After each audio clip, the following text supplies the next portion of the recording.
Ya, pemirsa masih di ID Session Closing dan Anda masih bisa berpartisipasi di telepon interaktif dan juga WhatsApp interaktif kami seperti yang tertera di layar televisi Anda. Dan sebelum kita lanjutkan perbincangan, kita akan coba lihat saham-saham pilihan apa saja yang direkomendasikan oleh Bapak Mino untuk perdagangan esok hari. Dan mungkin Anda bisa siapkan ponsel Anda, pemirsa. Ada 4 saham yang direkomendasikan. Ada Telkom, Waskita, Jasa Marga, kemudian juga dari perbankan Big Cap ada BBRI. Untuk Telkom, supportnya di 3.310, resistennya di 3.440, Waskita di 14.90, resistennya di 17.65. Tadi pun juga sempat kita singgung, masih ada peluang naik untuk Waskita. Jasa Marga di 4.490, resisten di 4.710. Jasa Marga dinilai juga merupakan salah satu emiten yang terdampak dari pembentukan lembaga pengelola investasi ini. Kemudian dari perbankan Big Cap, BBRI, supportnya di 4540, kemudian resistennya di 4720. Semuanya direkomendasikan buy, kecuali untuk BBRI lebih ke arah buy on weakness. Ya, dapat Anda saksikan juga di layar televisi Anda, dan Anda pun juga bisa mengambil gambar dengan handphone yang Anda miliki untuk lebih mengefisienkan waktu dalam mengamati untuk beberapa saham pilihan yang direkomendasikan. Dan lagi-lagi keputusan investasi tetap ada di tangan Anda, para investor dan trader pasar modal Indonesia. Pak Mino, 4 saham pilihan yang Anda rekomendasikan, Pak: Telkom, Waskita, Jasa Marga, kemudian juga BBRI. Review singkat pertimbangannya, Pak Mino. Ya, kalau dari sisi teknikal tentunya ini karena kita melihat misalnya rekomendasi buy Telkom, Waskita, Jasa Marga, karena kita melihat ada peluang kenaikan ya. Kalau kita lihat dari sentimen sisi fundamentalnya sebenarnya Telkom tentunya sangat diuntungkan misalnya dengan konsumsi data yang terus meningkat, apalagi sekarang kan PPKM diperpanjang gitu ya. WFH diperpanjang, artinya peluang konsumsi data itu terus mengalami peningkatan gitu. Tentunya ini positif untuk Telkom. Dan di industri ini sekarang kan ada beberapa isu konsolidasi. Jadi dengan adanya konsolidasi di sektor ini, maka peluang adanya perang harga ini jadi lebih minimal gitu. Jadi sangat positif untuk sektor telekomunikasi gitu, Mas. Kemudian tadi kalau untuk Waskita terutama terkait dengan tadi ya pembentukan SPF, karena SPF ini kalau menurut saya salah satu solusi ya, karena solusi untuk pembiayaan infrastruktur, karena selama ini pembangunan infrastruktur kita itu selalu tergantung dengan APBN, dan ketika ada sesuatu yang lebih penting itu anggaran infrastruktur itu selalu dipotong gitu. Nah, misalnya contohnya kayak tahun lalu lah, anggaran infrastruktur yang tadinya 400-an triliun kemudian realokasi menjadi 281 triliun.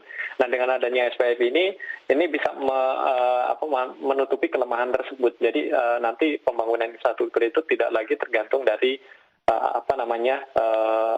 dana dari APBN gitu, karena tentunya dengan pembentukan ini harapannya akan ada investor asing yang mau berinvestasi di infrastruktur kita. Baik, Pak, saham pilihan yang direkomendasikan. Terakhir BBRI singkat saja, Pak Mino. Oke, untuk BBRI tentunya harapannya adalah di tahun ini ketika ekonomi recovery ya, penyaluran kredit akan tumbuh lebih baik lagi, karena saat ini juga likuiditas di perbankan itu sangat longgar ya, bahkan LDR di kisaran 83%. Jadi masih sangat ada ruang untuk perbankan kita menyalurkan kredit ke masyarakat kita. Baik, kita akan coba sapa Ibu Lilis di Jakarta yang sudah berpartisipasi di WhatsApp interaktif kami. Untuk BJTM sudah ambil posisi di 910, Pak Mino, analisis Anda? BJTM. Ibu Lilis di Jakarta, BJTM di 910, Pak. Posisi penutupan di 770, koreksi sudah cukup dalam, nyangkut di level atas sepertinya, Pak Mino. Ya, ini kelihatannya ikut waktu euforia itu ya, jadi kenaikan yang cukup signifikan. Tapi terlepas dari itu, saya lihat untuk BJTM ada support kuat di sekitar 730 ya. Jadi itu dan hari ini BJTM masih ditutup di atas itu, sebenarnya kalau menurut saya masih cukup relatif aman ya untuk tadi yang masih pegang di harga atas. Bahkan nanti kalau misalnya ternyata bisa rebound di atas, bisa balik di level tersebut, itu bisa dilakukan averaging down gitu. Baik. Selanjutnya kita akan coba sapa ini tanpa menyebutkan nama dan lokasi dari konstruksi Pak Mino, PTPP 1790. Hari ini menguat di 10,39%, 1860.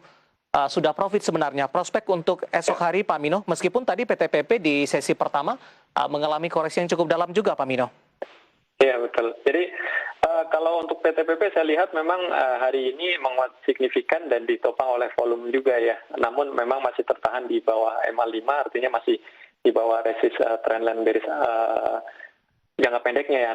Namun dengan volume yang cukup tinggi, kemudian candle-nya juga bullish continuation, saya pikir untuk PTPP masih ada peluang kenaikan untuk besok mungkin bisa mencoba level sekitar 1985 ya, mungkin di level itu gitu. Oke, di hold saja yang sudah ambil posisi di 17.90 untuk memaksimalkan profit yang ada. Kemudian kita akan coba sapa Ibu Lili yang ada di Solo. Terima kasih, Ibu Lili sudah berpartisipasi. Untuk BES, Pak Mino, sudah ambil posisi di 195, Pak. Bentar, Mas. Ya, Bekasi Fajar, Industrial Estate, posisi 195, tampaknya nyangkut juga ini Pak Mino. Posisi penutupan hari ini 153 minus di 3,16%. Analisis Anda. Oke. Benar, saya ada sedikit kendala di koneksi, bentar. Oke. Gambaran secara umum Pak Mino di 195 sudah ambil posisi di 195, sekarang posisinya 153, Pak. Ya, itu kan artinya sekarang posisinya potensial loss-nya cukup besar ya. Kalau balik lagi ya, kalau tujuan kita sebenarnya lebih ke investasi, sebenarnya kalau saran saya sih mending di hold aja, karena tentunya ini base juga Bekasi Fajar ke depan ketika nanti ekonomi recovery, permintaan lahan industri juga akan kembali meningkat ya. Jadi saya pikir dengan posisi yang udah potensial loss cukup besar, walaupun dari sisi teknikal sebenarnya masih ada potensi turun, saya pikir lebih bijak kalau lebih untuk di hold aja dulu gitu. Baik, orientasinya lebih ke arah untuk menengah dan panjang begitu Pak Mino? Ya, betul. Oke, baik. Selanjutnya kita akan coba sapa Bapak Rian yang ada di Bogor, Kija di 208. Ini sudah rugi banyak sebenarnya nih Pak. Apakah masih direkomendasikan di hold? Apakah strateginya hampir sama dengan Bekasi Fajar tadi Pak? Ya, ini satu industri ya, lahan industri juga, dan kalau melihat posisinya memang lebih baik di hold aja, karena kalau untuk cut loss juga udah sangat telat ya. Tentunya nanti dengan harapan harganya akan kembali naik. Saya pikir untuk Kija BES itu ada peluang nanti ketika kondisi market sudah membaik, harganya akan kembali menyesuaikan ya sebelum penurunan ini gitu. Karena secara industri sendiri sebenarnya ke depan ini salah satu industri yang cukup menarik untuk diperhatikan, karena UU Cipta Kerja juga harapannya kan banyak investor asing yang nanti akan masuk yang membutuhkan lahan industri untuk pembangunan pabrik misalnya. Ini salah satunya tentunya kayak Kija, BES itu akan diuntungkan gitu. Oke, kita sapa Bapak Priyatna dari Sukabumi, Jawa Barat. Elsa sudah ambil posisi di 462, Pak Mino. Penutupan hari ini 376 di 2,08%. Ini juga loss-nya juga cukup jauh Pak Mino. Ya. Untuk posisi sekarang mungkin memang banyak sekali ya teman-teman yang loss-nya udah banyak, dan kalau posisi untuk cut loss pun sebenarnya udah terlalu telat ya. Nah untuk Elsa sendiri saya lihat ada posisi support cukup kuat di 350. Itu mungkin bisa menjadi perhatian, tapi yang menarik adalah hari ini untuk Elsa itu mampu bertahan di atas 550-nya ya, artinya masih ada harapan untuk Elsa kembali naik nantinya gitu. Nah, baik, kita hold dulu Pak Mino. Sudah ada telepon yang masuk, sudah lama menunggu, kita akan coba sapa terlebih dahulu. Halo, dengan siapa di mana? Dengan Pak Sugi di Bekasi, Pak David. Baik, silakan Pak Sugi, sudah ada Pak Mino di sini Pak. Ya, Pak Mino mau nanya Antam, sudah ambil posisi di 2.600, Pak. Ya. Jangka pendek, Pak Sugi? Jangka pendek, ya. Baik, terima kasih Pak Sugi sudah bergabung bersama kami. Pak Mino, untuk Elsa tadi kesimpulannya masih ada ruang mengalami penguatan begitu, di hold saja begitu Pak Mino ya? Ya, saya pikir di hold aja dulu. Baik, Pak Sugi di Bekasi langsung saja. Antam di 2.600. Hari ini koreksinya dalamnya masih terus berlanjut 2550. Analisis Anda Pak Mino? Ya, untuk Antam hari ini masih tertahan di support kuat di sekitar 2510-an ya, di atas itu. Dan itu sebenarnya itu bentuknya adalah triple bottom ya. Kalau dilihat dari volume hari ini cukup tinggi, saya pikir ini ada harapan juga nanti untuk Telkom ini akan 2000 Antam, Pak. setidaknya 2000 Antam ya. Iya. Antam 2500 itu akan menjadi support kuatnya untuk saat ini. Jadi ada harapan nanti akan balik dari level 2500 kembali ke area-area menuju 2600-an gitu. Oke, di hold saja untuk Pak Sugi di Bekasi yang sudah berpartisipasi di line telepon. Kita akan coba sapa Bapak Kris Dayanto dari Cilacap. Terima kasih Pak Kris sudah bergabung. Untuk TINS Pak Mino 1 bulan ke depan, apakah terus mengikuti harga nikel? Supportnya di berapa ya? Tapi tidak dicantumkan sini. Apakah sudah ambil posisi atau belum Pak Mino? Analisis secara keseluruhan mungkin untuk TINS? Ya, kalau untuk tin tentunya dia akan mengikuti harga timah ya, komoditas timah. Nah, komoditas timah sendiri saat ini trennya masih cukup bullish ya, apalagi saat ini dengan banyaknya negara yang kembali lockdown ya, permintaan elektronik juga terus meningkat ya, karena kita tahu untuk timah itu penggunaan terbesar 49% adalah untuk solder ya, untuk elektronik. Pak Mino bisa langsung ke support dari season tidak Pak? Untuk supportnya saat ini tertahan di MA20, jadi penutupan hari ini. Jadi saya pikir ini ada peluang untuk kembali ribuan ke atas juga ya untuk timah. Ya, di sini tidak dijelaskan sudah ambil posisi atau belum ini. Kita akan coba sapa juga Bapak Abdul Gofur dari Cirebon untuk Antam. Baru saja kita bahas, Pak Abdul, terima kasih sudah berpartisipasi. Kita beralih ke pertanyaan selanjutnya. Kita akan coba sapa Ibu Sulis yang ada di Jawa Tengah. Agro, berapa target price-nya untuk pekan depan?